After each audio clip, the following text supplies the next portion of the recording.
Et après, il faut organiser à l'époque une cour d'assises. Maintenant, le viol demeure un crime, l'instruction est toujours obligatoire, mais c'est les tribunaux criminels qui vont juger. On n'a pas parlé des compositions des tribunaux. C'est une formation collégiale et le collège ici est de 5 membres. Ça veut dire quoi? Si le viol a été commis dans une petite ville comme Danane ou Guiglo, où il y a 3 juges seulement, déjà ça pose problème. Ça veut dire pour juger ce viol, il faut que les juges viennent de Mans pour compléter ceux de Guiglo. Et ceux de Guiglo, il faut enlever le juge d'instruction qui a déjà instruit, parce qu'en raison de la séparation des fonctions qu'on a vues, lui, il ne peut pas juger. Voilà. Bon, je m'arrête là. Président, je voudrais juste vous poser, peut-être, c'est une contribution. En fait, avec la modification de la loi pénale, désormais, il existe l'infraction de viol entre les époux. Peut-être que nos parents n'ont pas conscience de cet élément. Désormais, monsieur peut violer madame et vice-versa. Alors que le viol est considéré comme un crime, l'inceste, qui est le fait de sortir avec quelqu'un, d'avoir une conjonction sexuelle avec quelqu'un qui a un lien de parenté ou d'alliance, est un délit. Est un délit. Donc, on s'interroge sur la politique criminelle ivoirienne. Est-ce qu'il n'était pas intéressant de garder le silence comme ça sur ça là? Donc, pour mes parents qui sont là, désormais, le code pénal, voilà, il faut faire attention parce que le code pénal sanctionne des crimes, les rapports non consentis entre époux. Et le fait de sortir avec un parent est sanctionné voilà, avec une sanction moindre, considérée comme délit. Regardez l'anomalie. Merci, professeur. En fait, dans nos textes de loi, il y a certaines dispositions qui subsistent et qui paraissent pas très justes. Par exemple, l'adultère est une infraction. Je parlais d'égalité. Parmi les principes, on a vu le principe de l'égalité. Mais voici une question où l'égalité n'est pas assurée. L'adultère de l'homme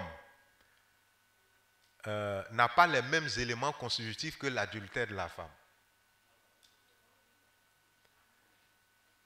Oui. Mais l'adultère est puni par la loi. Mais pour que l'adultère de l'homme soit puni, il faut qu'il ait été commis au domicile conjugal et que le monsieur en fasse un délit d'habitude. Alors que pour la femme, on dit tout simplement la femme adultère est punie de temps en temps. Bon, ça s'explique parce qu'à l'époque, c'est les députés que vous élisez là qui votent ça. Donc, quand tous les députés élus sont les hommes, bon, ils ne vont pas se faire harakiri. Voilà. Bon, merci.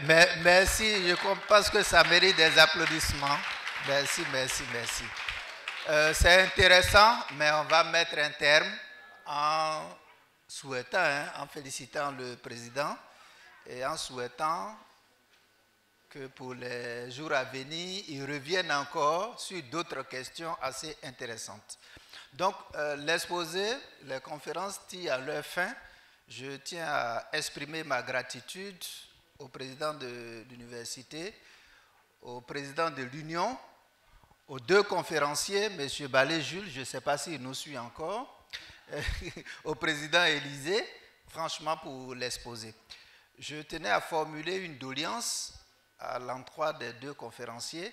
Certains participants ont souhaité avoir les exposés pour s'en inspirer, puisque le président n'a pas réussi à présenter tous les éléments. Je crois que ça ferait du bien à la fois au maire, au président du conseil général et à tous nos étudiants, y compris nous-mêmes. Donc, nous allons céder la parole au président de l'université pour clôturer l'activité. Mais juste après le président de l'université, nous allons faire une photo de famille pour garder en souvenir cet événement, j'allais dire, important. Monsieur le Président. Merci beaucoup, chers parents, chers frères et sœurs, chers étudiants. Merci aussi pour la patience du président de l'USO, pour sa présence qui honore notre cérémonie. Merci beaucoup à monsieur le maire, qui depuis le matin est avec nous et nous a suivis. C'est un encouragement pour notre université. Merci à nos deux conférenciers qui ont fait tout pour que nous puissions suivre ces conférences, avoir les éléments nécessaires pour pouvoir débattre plus tard donc, de ces questions. Merci, chers futurs pasteurs, stagiaires, pasteurs confirmés ou bien qui seront confirmés, que le Seigneur nous garde, que chacun puisse rentrer donc normalement avec la bénédiction de notre Seigneur Jésus. Au revoir.